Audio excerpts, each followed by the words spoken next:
From the day Mariam was born, her father believed discipline was love. Pa Adeyemi was a respected man in their community, strict, principled, and deeply traditional. He raised his children with iron rules and unbending expectations. To him, reputation was everything. A good name, he often said, was worth more than money. Mariam grew up trying to be the daughter he could be proud of. She was obedient, soft-spoken, and hardworking. She helped her mother in the kitchen, attended church faithfully, and stayed out of trouble. When she gained admission into a nearby polytechnic, her father boasted about her to neighbors. "She will not disgrace me," he always said. Mariam believed him. Until the day everything changed. Mariam was 19 when she discovered she was pregnant. She stared at the test strip in disbelief, her hands shaking so badly she had to sit on the bathroom floor. Her mind raced. This cannot be happening.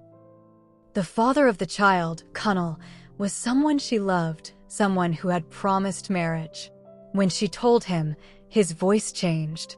"Let's not rush," he said. "I need time." Time turned into silence. Weeks passed, and Mariam could no longer hide the nausea or the swelling beneath her clothes. Her mother noticed first. "Mariam," she asked gently one evening, "what is wrong?" The tears came immediately.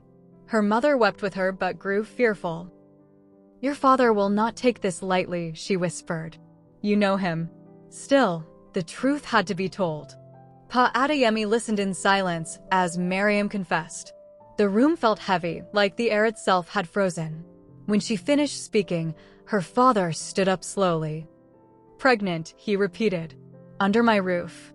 "Daddy, I'm sorry," Mariam sobbed, kneeling. "I didn't plan it." He promised. Before she could finish, the slap landed hard across her face. Her mother screamed. "Get up," her father said coldly. "You have brought shame into this house." "I'm your daughter," she cried. "Please." "Not anymore." Those words cut deeper than the slap. "Pack your things and leave," he continued. "If you can open your legs outside marriage, you can find shelter outside my home." Her mother begged him. Neighbors pleaded. He refused. That night, Mariam left with a small bag and a broken heart. She stood outside the gate, waiting, hoping he would call her back. The gate stayed closed. Life on the streets was cruel. Mariam moved between friends, sometimes sleeping on floors, sometimes on bare mattresses. Many people judged her. Some offered help with hidden conditions. She refused them all. She worked wherever she could, cleaning houses, selling food by the roadside, her swollen belly slowing her down. When labor came, she was alone. The pain was unbearable, but when she heard her baby cry, something inside her changed. She named her daughter Zainab, precious gift. Holding her child, Mariam made a vow. "I may have been rejected," she whispered, "but you never will be." The first year was a battle for survival.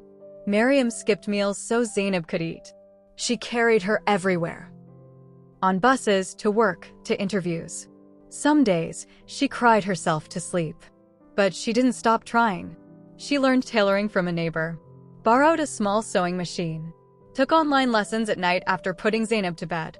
By the second year, she had customers. By the third year, she had a small shop and a growing reputation. People admired her strength. They respected her hustle. She had built a life from nothing. 3 years later, Pa Adeyemi had aged. The pride that once filled his chest had been replaced by silence.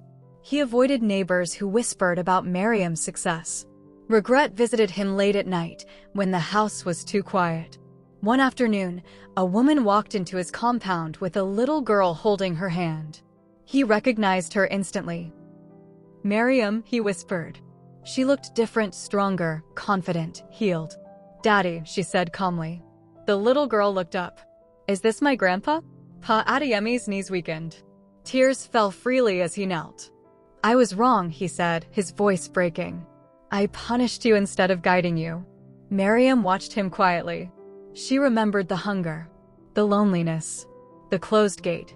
But she also remembered the strength she found. "I didn't survive because you rejected me," she said softly. "I survived because I refused to die." She placed Zainab's hand in his. I forgave you a long time ago, not for you, but for myself." The door that once closed against her was opened again. Not because Mariam needed it, but because she had grown strong enough to choose forgiveness. And Pa Adeyemi learned, too late but not too late enough, that a parent's love should be stronger than sham.